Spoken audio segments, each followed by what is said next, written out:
Bonjour à vous auditeurs et bienvenue pour une nouvelle vidéo. Aujourd'hui, je vous emmène dans un monde dystopique. 2030, quelque part en France. Cela fait 2 ans que la guerre est terminée. Le pays a capitulé car nous n'étions plus assez nombreux. L'OTAN, 966 millions d'habitants, contre les BRICS, 3,2 milliards d'habitants. Lorsque la nation chinoise et ses 1 milliard d'individus ont rejoint le conflit, nous avons été terrassés. Leurs soldats avaient été conditionnés dès l'enfance à l'endurance physique, à l'ordre et à l'autorité. C'était une machine de guerre bien huilée. Alors que nos bataillons étaient composés de civils enrôlés de force n'ayant jamais fait de service militaire, l'État a pris tous les hommes de 16 ans à 67 ans, handicapés, obèses, malades. Être réformés était presque impossible. La vidéosurveillance et la reconnaissance faciale ont été utilisées pour traquer tous les citoyens récalcitrants. Les téléphones portables sont devenus des espions, des traqueurs embarqués. Caméras et micros activés à distance, très peu ont réussi à en réchapper. La loi a été appliquée. Ceux qui refusaient d'aller combattre ont vu tous leurs biens saisis. Qui donc a 500 000 € à donner? En parallèle des sommes récoltées ou non, les hommes ont été envoyés en prison. Au début, car une fois les prisons pleines, ils sont venus les chercher. L'une de nous a raconté une scène que son fils a vécue en détention pour réfractaire. Un matin, à 6 heures, les prisonniers ont été alignés. Un gradé s'est positionné devant le premier du rang. Il lui a posé cette question. « Es-tu enfin prêt à te battre pour sauver ton pays ?» Le prisonnier plein de haine a répondu « Non, je préfère croupir ici. » Alors, l'officier a porté la main à sa ceinture, a attrapé son arme, levé son bras et l'a abattu d'une balle dans la tête. Celui à côté s'est uriné dessus, lorsque le gradé s'est placé devant lui, le visage encore éclaboussé de sang et de cervelle. La même question lui a été posée. Alors, il a répondu que oui, il était prêt à aller se battre pour son pays. Cette scène s'est jouée dans tous les lieux de détention des réfractaires. Des trains et camions ont emmené ces hommes, ou peut-être devrais-je dire, cette chair à canon, directement sur le front, ou en enfer. La nation est restée entre nos mains, nous les femmes. Alors que les hommes étaient envoyés sur le front, nous devions nous occuper des enfants, de nos moyens de subsistance, manger, se chauffer. Tous nos besoins sont devenus beaucoup plus basiques. Nous aurions aimé ne pas avoir à nous préoccuper du reste, mais les remboursements de crédit n'ont pas été suspendus. En plus de devoir nous occuper des besoins primaires, nous avons eu à trouver de l'argent pour ne pas perdre nos maisons. Certaines n'ont pas réussi et ont été expulsées, enfin, sur le papier, car il n'y avait plus assez de policiers pour les mettre à la porte.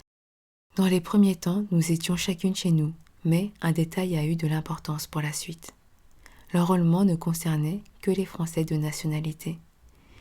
Il est resté les autres, ceux que l'Union européenne ne nous laissait pas refuser. Nous vivions chacune chez nous, mais avons dû revoir notre mode de vie, car ces hommes restés sur le territoire, une fois les villes saccagées, se sont dirigés vers les campagnes, vers nos campagnes. Une toute autre guerre allait se mener sur le territoire. Lors de l'arrivée de ces hordes, beaucoup de femmes ont été surprises. Nous ne pensions qu'à notre subsistance, il a rapidement été question de notre survie. Celles dont elles-mêmes ou les maris étaient armés ont pu se défendre, repousser les assaillants. Nous avons emménagé par groupe de 3 ou 4 femmes dans de grandes maisons. Nous y vivions ensemble. C'était la seule solution. À 3 ou 4, nous arrivions à gérer l'éducation, la garde des enfants, le travail de la terre, la transformation et la conservation des aliments. Nous faisions des tours de garde, nous mutualisions les efforts pour nous protéger et protéger nos enfants. Nous n'aurions jamais cru que de nos vies si simples, nous serions obligés de devenir des guerrières. Mais ne pensez pas que les problèmes s'arrêtaient à cela, car la guerre n'arrête pas l'économie. Il fallait de l'argent pour entretenir les fronts, et de l'argent pour rembourser une dette créée par des personnes malveillantes. L'État a vendu les biens du pays, mais ça n'a pas été suffisant. Alors, il a pris toute l'épargne. Ils ont spoilé les Français en revoyant les calculs de succession, alors même que ces morts étaient morts en défendant le pays. Mais là encore, ce n'était pas suffisant. Alors, ils se sont appropriés les terres pour donner à nos créanciers. Enfin, les terres qui n'avaient pas déjà été perdues faute de remboursement des crédits.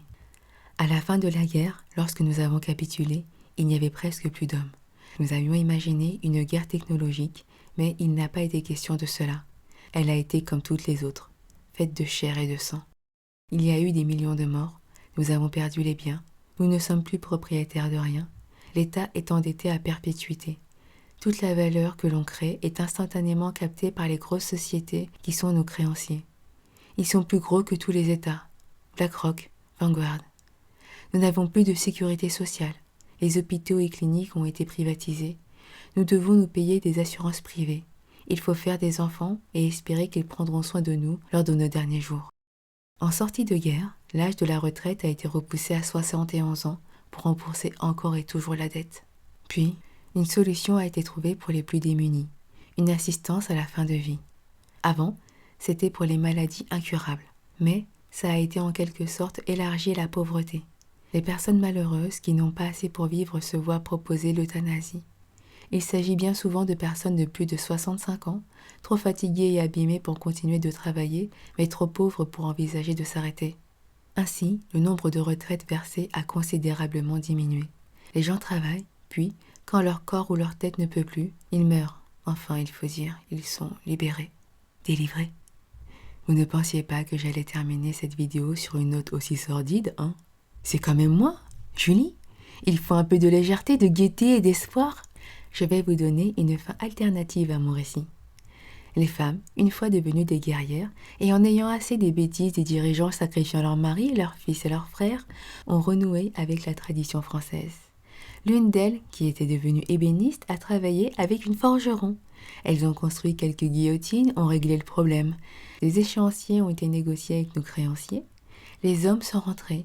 On a remis tout le monde au travail et le budget de la France a été géré comme le budget d'une mère célibataire avec 2 enfants. La solidarité est redevenue une solidarité et le pays est reparti pour de belles années de croissance. En voilà une histoire qui se termine mieux que ce que j'entrevois actuellement. La conclusion de cela est: connaissez vos voisins, essayez d'associer votre moitié à votre préparation. Stockez des fichues graines, stockez des bocaux, remboursez le crédit au plus vite et abonnez-vous à la chaîne, c'est cadeau. Je reprendrai bientôt le cours de la préparation à moindre coût et autres. Voilà, c'est terminé. Encore une fois, je me suis éclatée à faire cette vidéo. Les choses changent en ce moment dans notre pays. Je ne sais pas vers quoi nous allons, mais je sais que la préparation n'est jamais vaine. Je vous dis à très bientôt. Prenez soin de vous et des vôtres et bisous bisous.